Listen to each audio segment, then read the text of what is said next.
You're listening to the Beer O'Clock. The Beer O'Clock Show. You're listening to the Beer O'Clock Show. It's Beer O'Clock, and it's the Beer O'Clock Show, where every week we take a selected beer and we enjoy it immensely. My name is Mark, and joining me as always is my beer buddy Steve. Hello, Steve. Hi, Mark. How are you doing? I'm doing all right, mate. How are you? I'm very well, thank you. Very good. Also joining us, and we're very excited, is a friend, long-time friend of the show, and I think he might be a blogger and homebrewer or something like that. It's Connor Murphy. Hello, Connor. Evening. How are you doing? Doing all right, mate. How are you? Good. Yeah, very good. Thank you. Very good. Great. We've got a tremendous looking beer to feature tonight. It is the Espresso Stout 6.5% from Squawk Brewing, a collaboration they've done with Bean Brothers Coffee Company. But before we get to that, Steve, you got some news, mate? Of course, mate. There's always news. Here's your pips. Beep, beep, beep, beep, beep, beep, beep, beep, beep, beep, beep, beep, beep. Okay, so first up this week, some news about the Big Beery Night that we held last week, which was our drink a beer for charity thing. As we record this podcast tonight, we are at £2,839 that we've raised for that. And I just wanted to take this moment to say thank you to everybody that got involved, all of our listeners, everybody that got involved in the auction, everybody that's donated. It's been an absolutely fantastic effort. And hopefully it's something that will be back again in the future, bigger and even better than it was this year. So thank you everyone for getting involved in that, and thanks for supporting it. Next up, in the last week, the annual car scale report was released. This is where basically the industry has a look at what it's doing and decides whether car scale is doing a good job or not.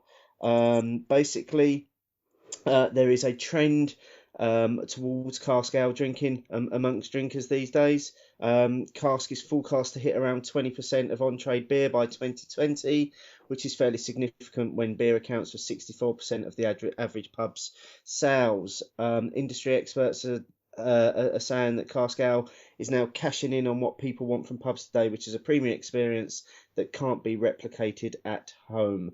Also, other headlines from it: cask ale drinkers visit the pub twice as often as the average person, and the cask ale drinker spends almost double the average amount of a person in a pub, at around £967 a year. For full details on that report, it's cask-mark.co.uk/cask.matters.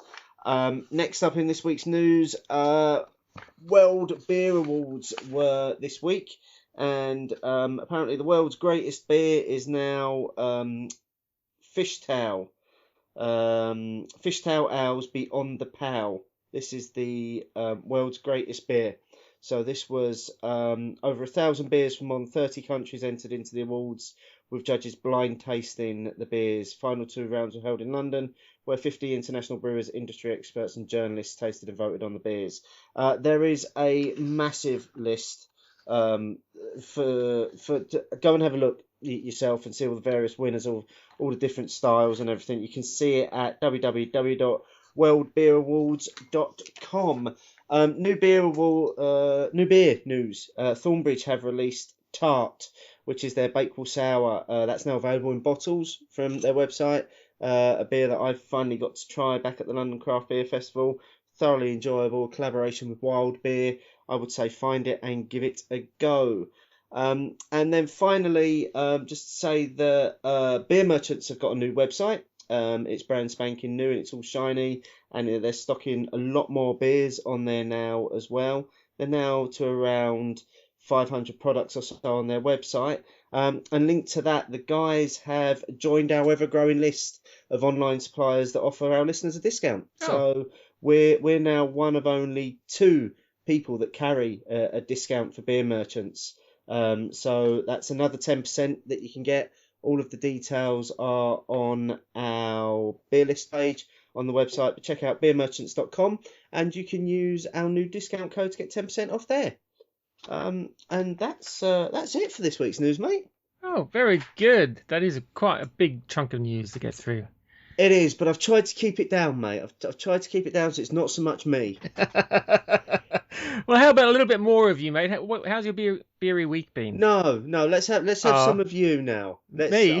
Yeah, the listeners need a break from my voice. So either some of you or some of Connor. Okay, well, let's do me first because it won't take very long, as usual. Is it the what have we been drinking this week by any chance? Sorry? Is it the what have we been drinking this week? Then Yeah. by any chance, if it's not going to take very long. Yeah, exactly.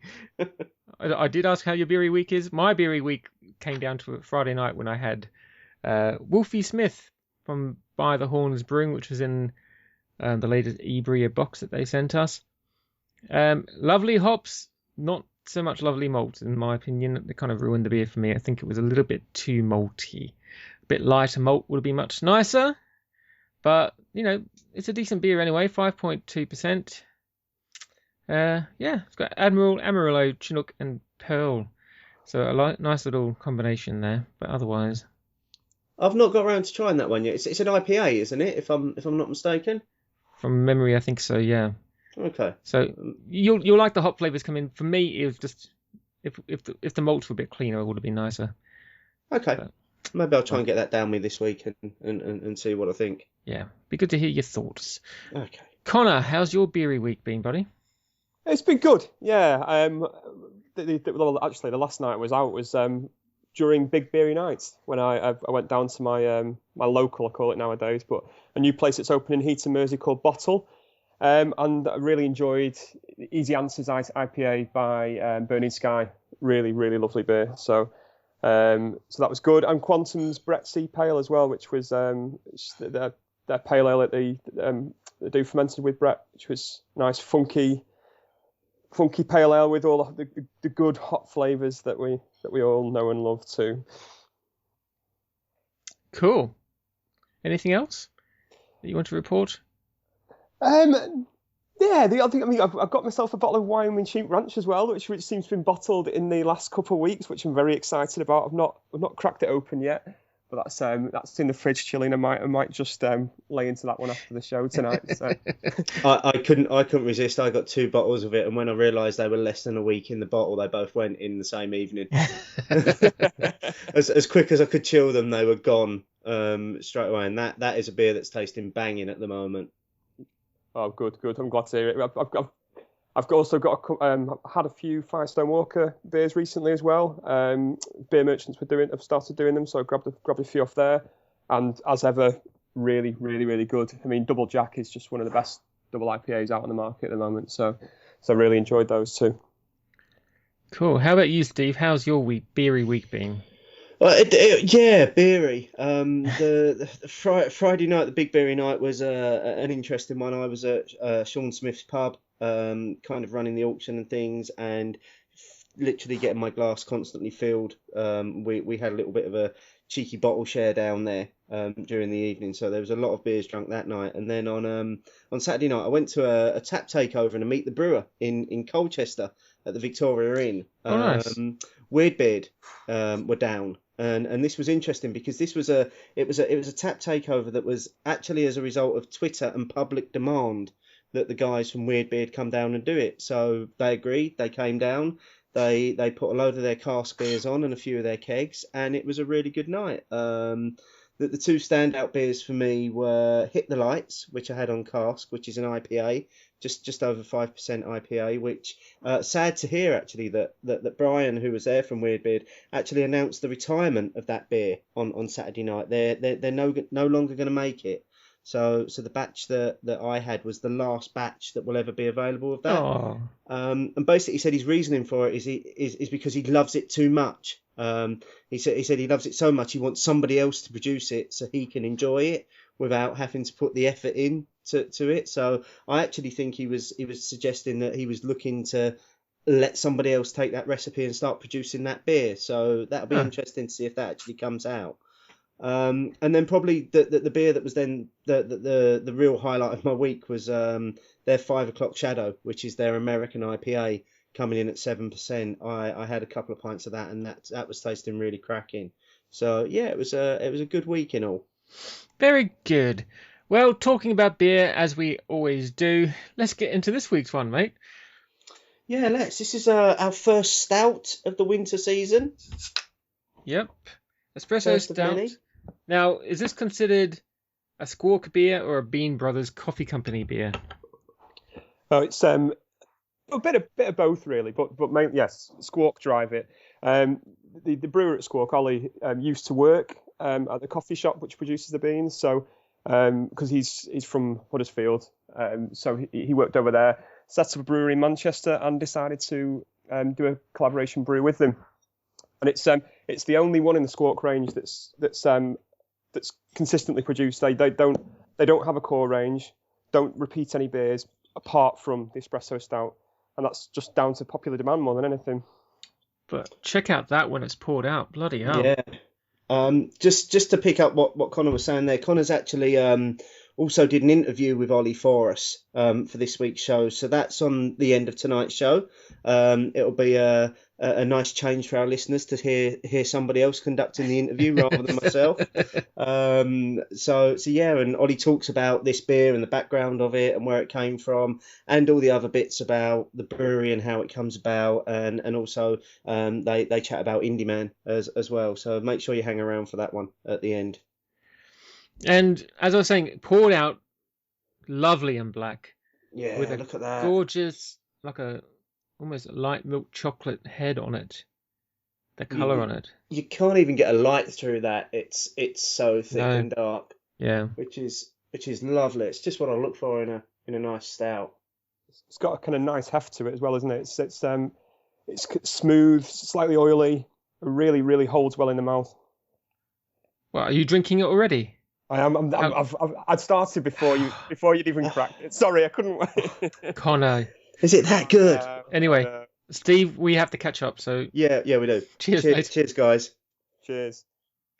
Well, the hops are really present in that. Oh, that coffee is really nice as well. That coffee is bang on, isn't it? Yeah. Lovely coffee chocolate creaminess coming really through. Clean, isn't it? The kind of that bitterness you get, the real nice clean espresso bitterness. That is class. Bloody hell. You can see why it's the only one they produce time and time again, can't you? Yeah, and it's really sticky as well. Oh, it is. That's lots of residue. That is incredible. That is that's got a big bitter finish to it from that coffee. And that's lovely. That's I mean, that's how I like to drink my coffee as well. I like it to have a lasting sort of that dark roasted feel in the mouth for a while. And you like to have beer in it. Yeah. I mean, that is spot on. With some coffee stouts as well, I think there's sometimes a tendency to get a bit of a kind of ashy taste. Sometimes it sometimes feel a little bit rougher. With this, I think it's really nice. It cuts really clean across the palate. You get that bitterness, and it dries out really nicely in the finish too. So like you said, Mark, I think you get the kind of earthiness, the slight spice of the hops too there, coming through nicely. And too many coffee stouts, they just lose that coffeeness completely. It might be a bit on the nose, and it might be a bit bitter, but you don't get, when you have a nice thick cup of coffee, for want of a better phrase. But it tastes like a really well brewed. When you go to a coffee shop, and it's the kind of coffee shop where they sit and they really work it, and they actually put some effort into it, and then you get this lovely rich cup of coffee. This is what this is like. Yeah, that kind of really dense espresso with the nice whipped crema on top of it. It's, it does the job perfectly. I absolutely agree with what you're both saying. It's perfectly balanced for me. It's got all of the characteristics that I look for in a really good coffee, but then it's got this amazing alcohol flavour that sits behind it from the stout that just comes through, and it just balances really well with that coffee. This is bang on for me. It's bang on style, and just want to say thanks to Ollie at Squawk, because he did actually send us these bottles down to try on the show, and actually thanks to Connor as well for muling them all the way down from Manchester for us as well. Someone else did the muling for once. I know, somebody else did the muling, somebody else did the interviewing. It's like, what's going on?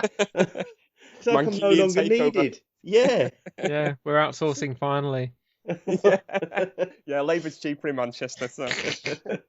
What I love about this is you basically have a glass of coffee, and just running through it very subtly is that beery alcohol notes, but it doesn't overpower it. It just, like you're saying, Steve, it's so well balanced. It doesn't feel it's 6.5% at all. No. When you're drinking it, it's not like when I said you get that alcohol feel from it. It's not like you get an alcohol burn or anything. You know you're drinking beer, but you don't realise you're not getting the feel of a 6.5% beer in your mouth. What you're getting is the feel of the coffee, almost with a hint of beer. Mm-hmm. Yeah.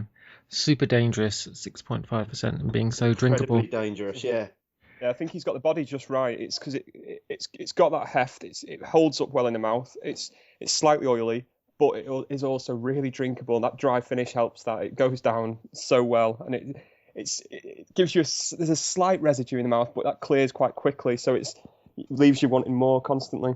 Yeah, it's left me with a very light film, if for want of a better phrase. But I don't have a mouthful of, like Steve or either one of you was saying, that ashiness that you can get from a lot of coffee stouts. Where you just feel like your mouth is dirty afterwards. Yeah. Yeah, no, it's a very clean finish, and it's really enjoyable. It's probably not one you'd want to have too many of if it's got espresso in it, because that'd keep you awake at night, wouldn't it? If you drink too much of that. Yeah, it's dangerous at 8:30 at night to sit down and have one of these. Yeah, to crack one of these. Yeah, say goodbye to the night. Yeah, let's compare notes afterwards. See how we get on tonight. Yeah. Now, Connor, being from up that way, I assume you're going to Indy Man this year. I am indeed. Yeah, I've made the slightly foolish, I say foolish, probably foolish decision of buying a full fat ticket this year. So I'm intending on being there Thursday evening all the way through to Sunday. But we'll see how that works out. So you and Steve will be propping each other up, basically. Probably. Pretty much, yeah. I'm gonna be Connor's shadow for a few days. I think. We'll have to help each other at our most vulnerable moments. Yeah, but you've got to stay a little bit sober, haven't you? Because you're doing something on the Thursday night, aren't you? At the event this year. Yeah, we've working with Claudia, who's one of the organisers. We pulled together a kind of bit of a panel debate. We wanted to, in the first year of Indy Man, they did a kind of state of craft beer debate with a few kind of industry figures involved, and they wanted to do an update of that really. But just looking at the industry as a whole, what's going on in beer, has the influx of new breweries helped or hindered? Is quality declining as a result? So just talking around all those issues, when we've got together kind of John Keeling from Fuller's, Paul Jones from Cloudwater, Mark Wellesby from Runaway, who's another small Manchester brewery, Maggie Cobbler from Beerhawk, and Stu McKinley from the Yeasty Boys as well, just to kind of give a real variety of different viewpoints, people coming from different countries obviously as well, and thrash it out, see what we come out with. I'm really looking forward to that session. That's one of the things that's on my to-do list at this year's festival. So other than actually hosting that, what are you really looking forward to from this year's event? Are there any things that are really standing out on you as being must-dos or must-tries in terms of some of the beers that you think are going to be available? Some of the collaborations look great, as ever. Last year, they were some of the best beers on show. And this year, I've been told that the collaborations will be put on one bar together, so giving you more ease of access. So I'm really looking forward to them. Squawk have done a fig porter for the festival, so I'm looking forward to trying that one particularly. But also, one of my gripes last year was that cask beer seemed to be kind of put in the shadow of keg a little bit, and coming from Manchester and with the cask scene being so strong up here, it felt a little bit wrong. So it's nice to know that they've got a dedicated cask bar this year. So I'll be frequenting that, I'm sure, to give as a nice counterpoint to all the decent keg stuff on offer. Yeah, it certainly looks like being a good year. I mean, they've not released too many details of exact beer lists as yet. We've got a good idea of what breweries are going to be involved and what's going to be available over the weekend. Do you think that maybe this year is going to be the year that the festival outgrows the venue? There's a danger of it, I think. Yeah. You remarked this, and we've had discussions about this in the past, but last year was just right. I think there was enough people there to make use of the space, to make it feel like a real festival and a real party atmosphere, but not too many that you had to queue too long for the bar, or that you felt like you were treading on people's toes when you were walking around.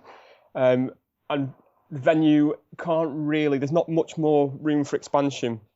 So they're at a real kind of tipping point where they've got to decide, I think, do they want to expand the festival, or are they happy with keeping it at Victoria Baths? Because the Baths are so stunning, have been such a part of Indy Man's success, that it would seem a real shame to move it.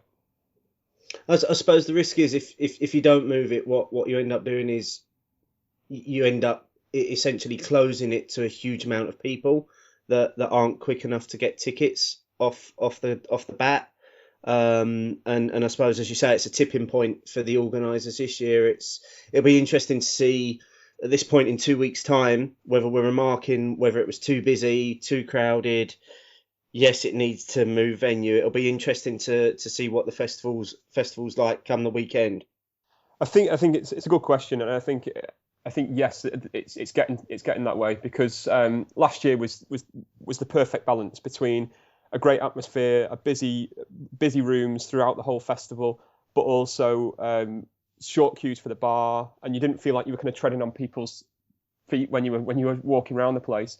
So it was really good, but the venue doesn't allow room for expansion, despite being an absolutely beautiful, stunning venue. You know, the kind of old Edwardian Baths, they, by their very nature, are kind of limited in space. So they're going to have to make a tough decision on whether they want to move out of there and go for a bigger venue to open it up to more people, or to try and continue making the most of what they do have. But the difficulty is that obviously a limited amount of people will be able to attend the festival.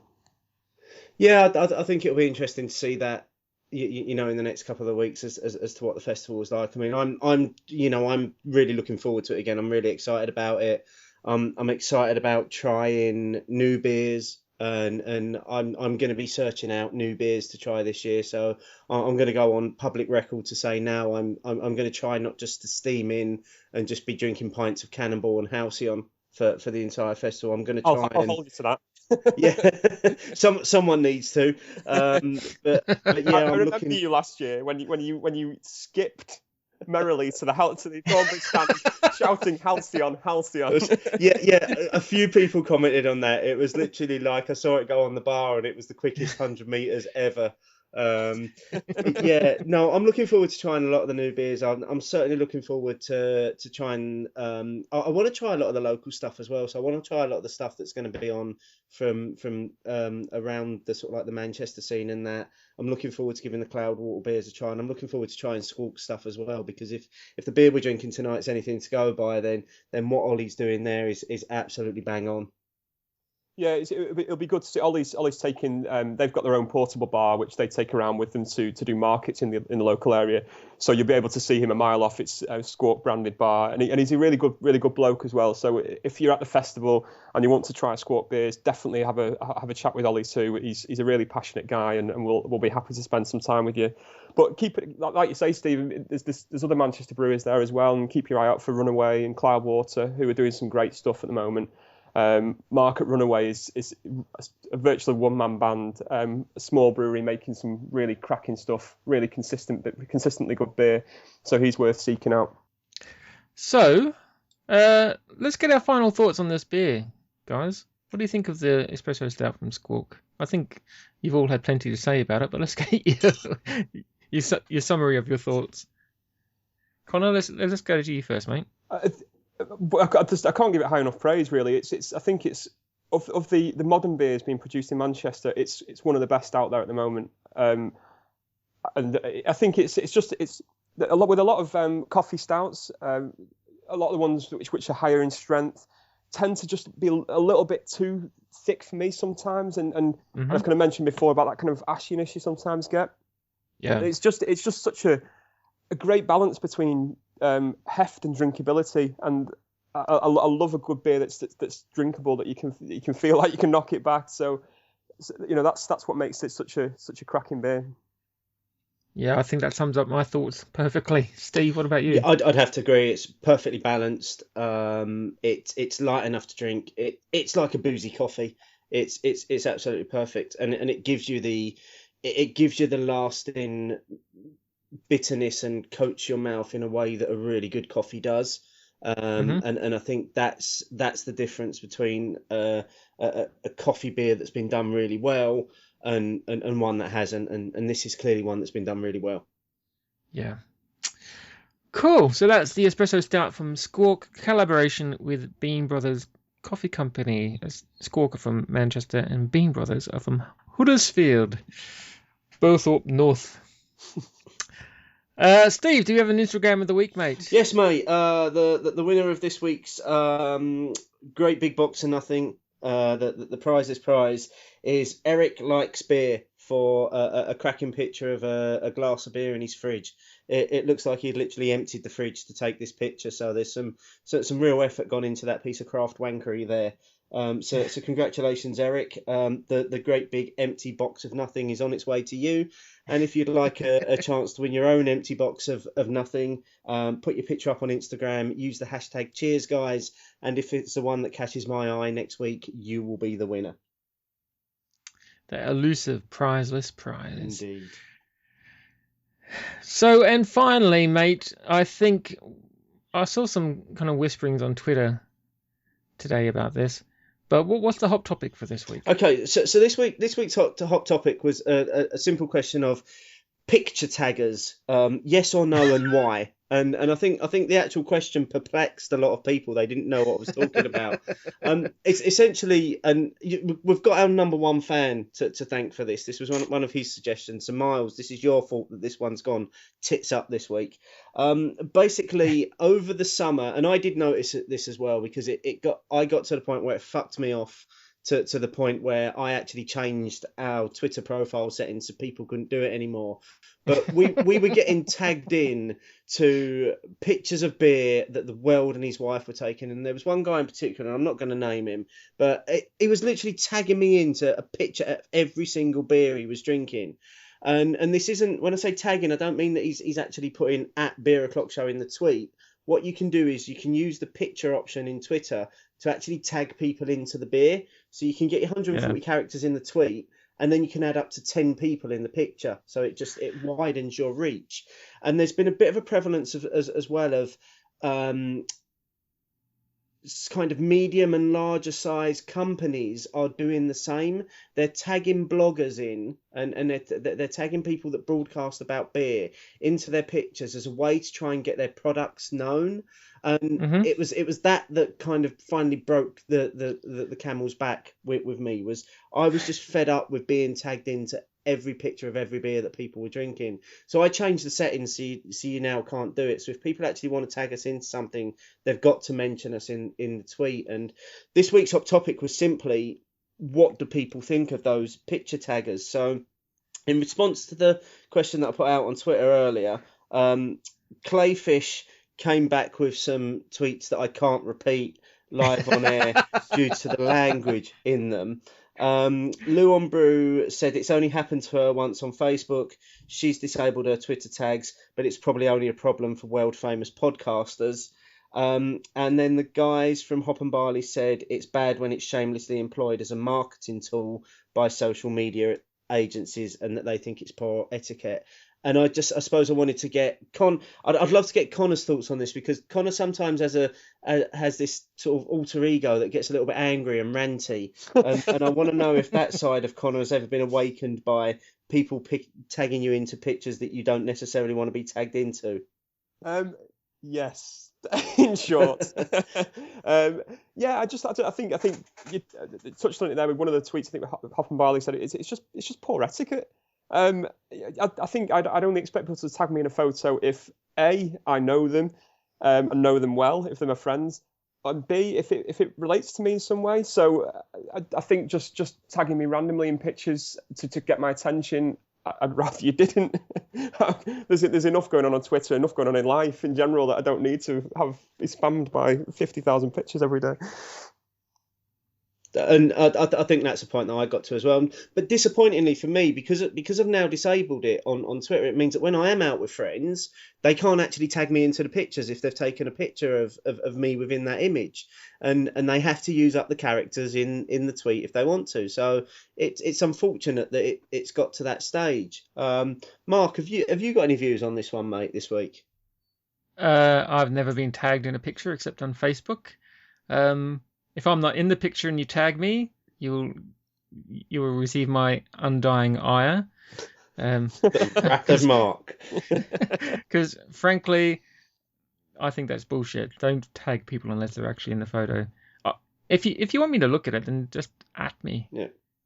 Okay, well, let's know what you think, guys. Use the hashtag Hot Topic and let us know what you think about people randomly tagging you in their pictures. Indeedy. So coming up next week, mate, we're continuing our Indy Man stuff, aren't we? We are. We're continuing kind of this little series that we're running as a little bit of a preview of what's coming up at Indy Man, and then we'll do a post Indy Man show as well. So next week we're featuring a brewery that, unless you've had your head buried in the sand for the last year, you can't have helped but notice them. We've got Cloudwater Brew Co on next week, and we're featuring their new NZ Hop and Vice, which is from their autumn range.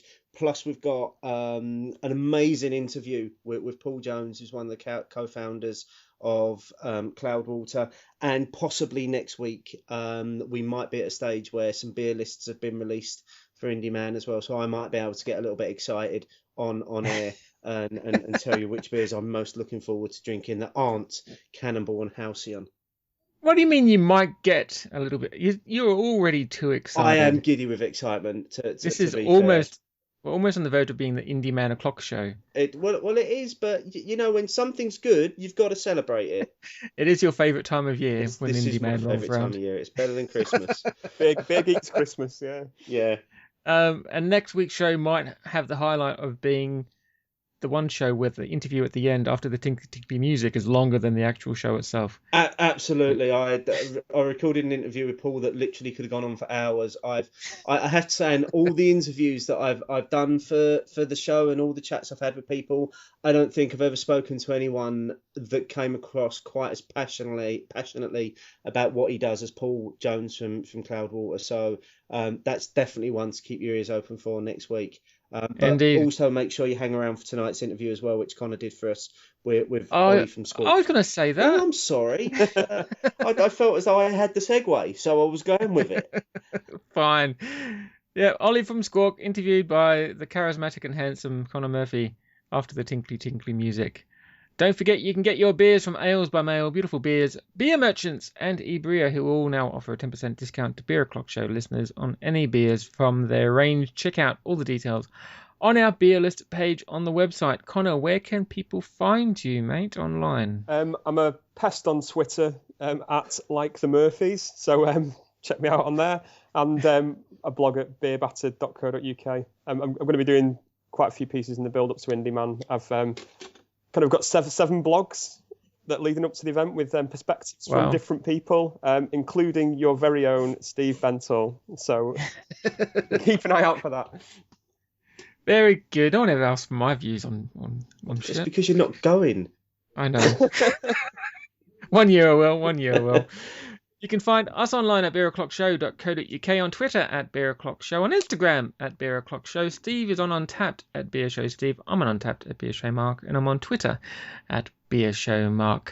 Next week, Cloudwater Brew with a New Zealand hop and vice. Until next week, Stevie. It's been the highlight of my week. And mine. Thank you, Connor. Cheers, Connor. Always. Bye-bye. It's Beer O'Clock, and this week's interview is with Ollie from Squawk Brewing Co. and was recorded for us by this week's guest, Connor Murphy. So, about the beer, so what was the idea behind it? How did it come about, and why is it your only core beer, I suppose? So it could be quite a long story, perhaps. The guys that roast the beans, they also have a coffee shop in my hometown, Huddersfield, called Coffee Evolution, and I worked there when I was younger, which is kind of where the drinks obsession started. So yeah, when they didn't have a roastery back then, but when I got the brewery going, they asked us if I'd do them, you know, coffee beer, and then I worked with them with how we actually extract the coffee.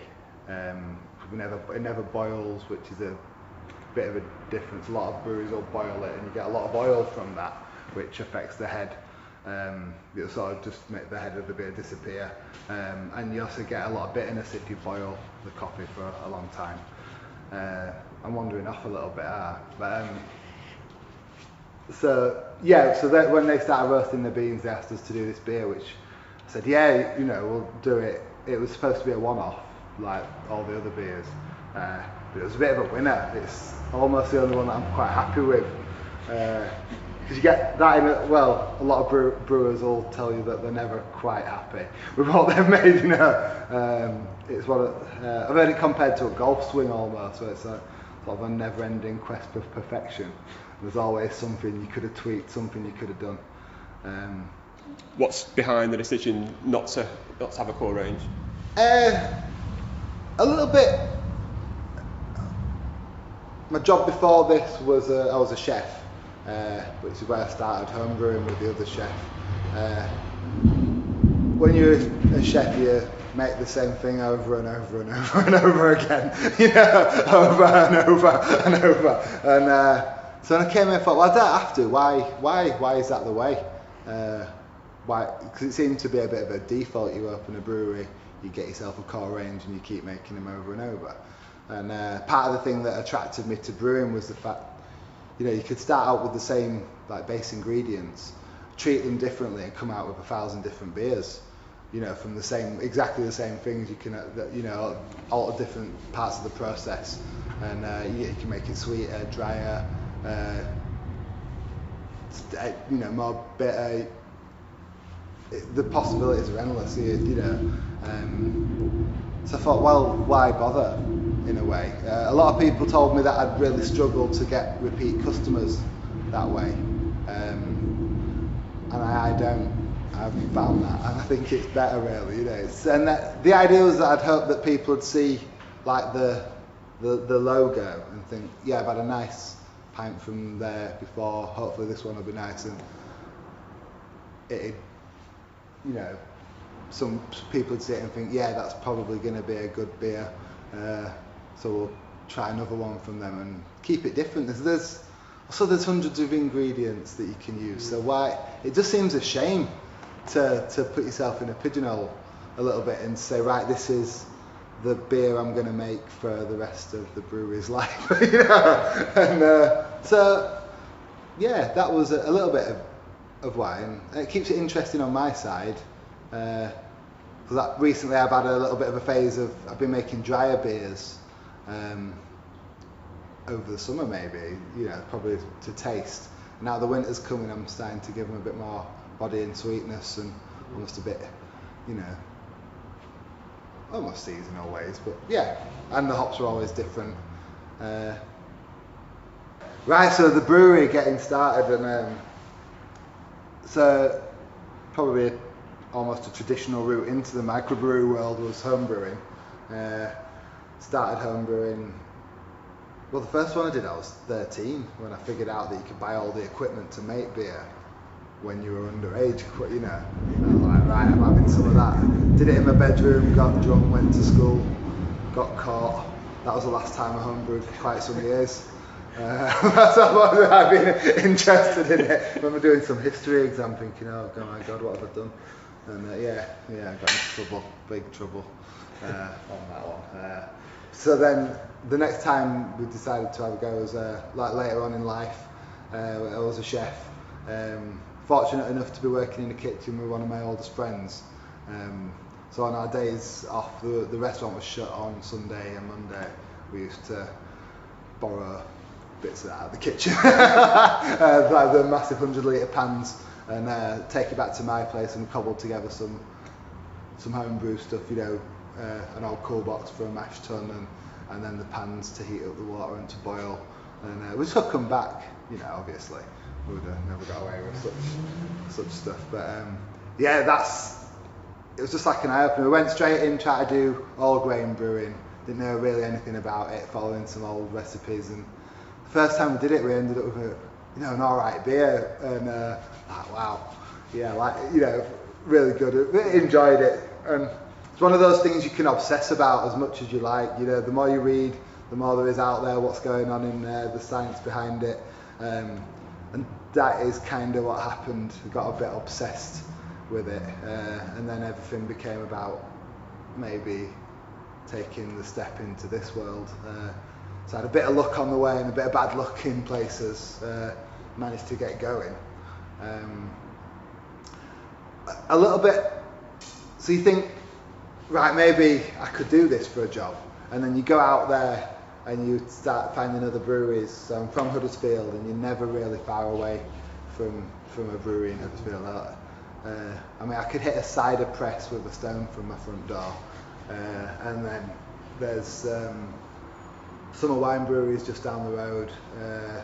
Obviously there's Magic Rock, there's Hand Drawn Monkey, who I used to go and volunteer up there whenever I could, just to get a bit of actual industry experience and how to handle bigger kit. Tom, who's from Alphabet Brewery just down the road, was the head brewer there at the time, and I learnt a lot from Tom. Also the Mellonsons. Mostly wherever I knocked, the door was opened, and whatever I asked, it was answered. Secrets shared. I've found the industry to be full of lovely people, which is an attractive thing, really, especially coming from a stressful environment as a kitchen, where it's not always lovely. And just found a lovely set of people, which I continue to do. I've made loads of new friends, which is it's nice. It can the other brewers in Manchester, definitely they're all a good bunch of people. So that was an attractive thing. The next one was thoughts on Indy Man. So I suppose you've brewed a special beer for it as well, haven't you? So yeah, you could quickly. Away over there. Oh, cool! Yeah, the fig porter, is it? Yeah.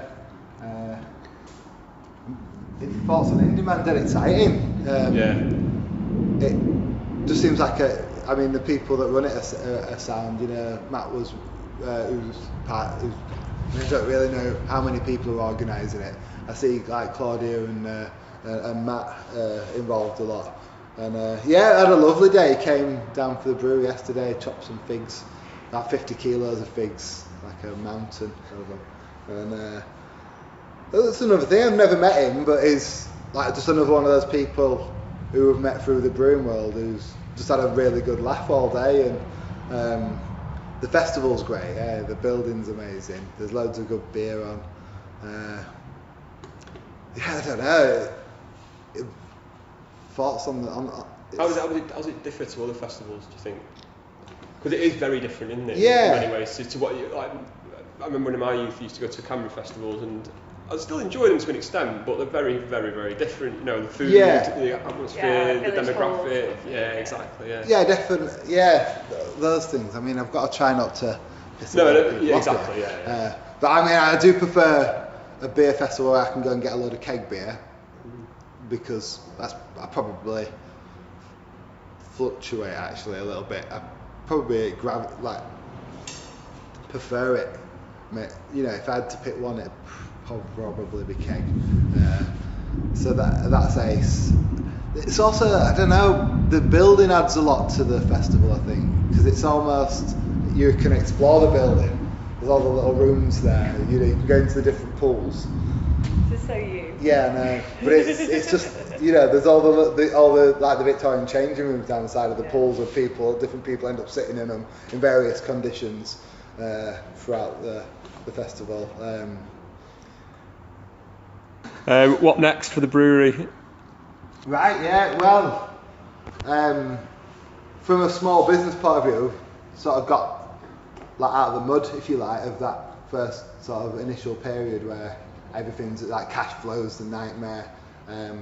So expanding a little bit in the same building. Got another fermenter ordered, and already got a couple of conditioning tanks, which the fermenter's gonna pretty much just feed the conditioning tanks. So there'll be a lot more keg coming out. I'm still struggling to find like an economic way of bottling that I can live with, because you can outsource your bottling, but everyone seems to filter or pasteurize it. That seems part of the service, so that's still gonna stay on a small scale until something else is out there that I can do. By small scale, I can do about 400 a day, which is nothing really. That's all day for me. Many thanks to both Ollie and Connor for the interview. For more information on Squawk, you can follow them on Twitter at Squawk Brewing Co, or you can find them on the internet at www.squawkbrewingco.com.